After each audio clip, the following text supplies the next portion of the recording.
a que sabía a lúa. Sería doce ou sería salgada? Eles intentaban por todos os medios estirarse para poder coller un anaquiño de lúa, pero non eran capaces de chegar.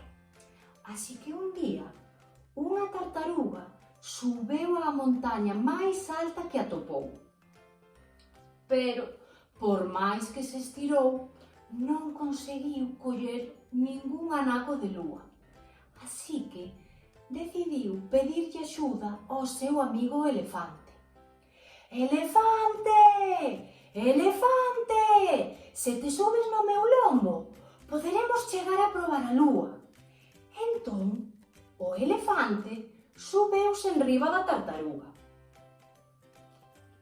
Pero a lúa todavía estaba demasiado lonxe. Por moito que estirou a súa trompa, non conseguiu chegar á lúa. Así que pensaron en chamar a outro amigo, un cun cuello ben longo que sí que sería capaz de chegar. Sabedes cal é? Xirafa! Xirafa! Si te subes no meu lombo, poderemos chegar a probar a lúa. Entón, a xirafa subeu por enriba da tartaruga e por enriba do elefante. Pero tampouco, por máis que se estiraba, non conseguía chegar á lúa, que todavía estaba moi lonxe. Así que chamaron a outra das súas amigas. Febra! Febra! Febra!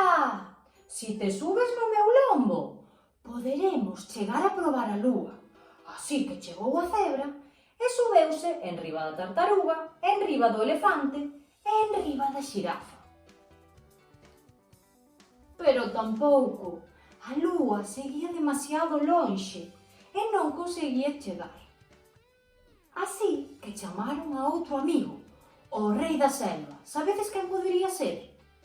Efectivamente, o león. León! León! León! Se te subes no meu lombo, poderemos chegar a probar a lúa.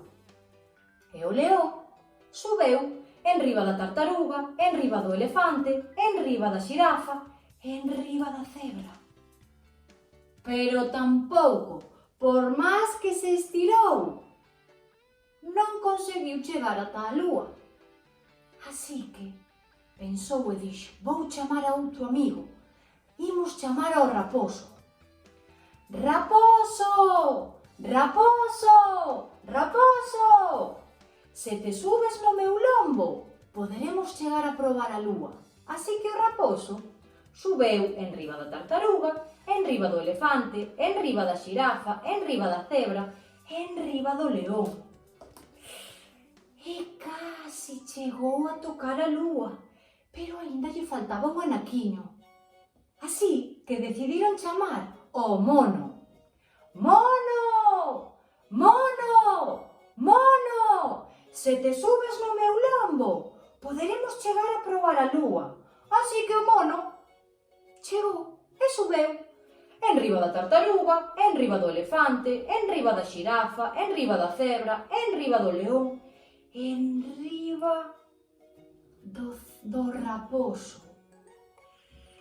Estirou o seu brazo e casi puido coller un anaquiño de lúa, pero faltáballe nada, un pouquinho así. Entonces os animais pensaron en chamar a un animal moi pequeniño que lles puidera axudar a coller un anaquiño de lúa. Cal podería ser? Efectivamente, o rato!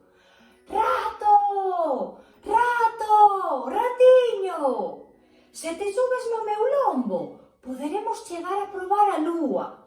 Entonces o rato apareceu axiña e subeu por enriba da tartaruga, por enriba do elefante, por enriba da xirafa, pola cebra, polo león, polo raposo e polo mono. ¡Oh! E que pasou? Efectivamente, o rato estirou a súa man e foi quen de coller un anaquiño de lúa. e fixo e probou ese anaco e colleu outro pouquiño para darlle de probar ao mono, ao raposo, ao león, á cebra, á xirafa, ao elefante e máis a tartaruga. E sabedes a que lle sabía a lúa? A lúa sabía o plato favorito de cada animal. A que lle sabía o rato? A queixo. E o mono? A plátanos. E o raposo e mailo león sabíalles a carne. A cebra sabíalle a herba. A xirafa sabíalle a follas dos árbores. O elefante sabíalle a cacahuetes. E a tartaruga sabíalle a gambas. A lúa estaba riquísima, sabía a cada un dos seus platos favoritos. A min, por exemplo, sábeme a espaguetis. E a vos, a que vos sabe a lúa?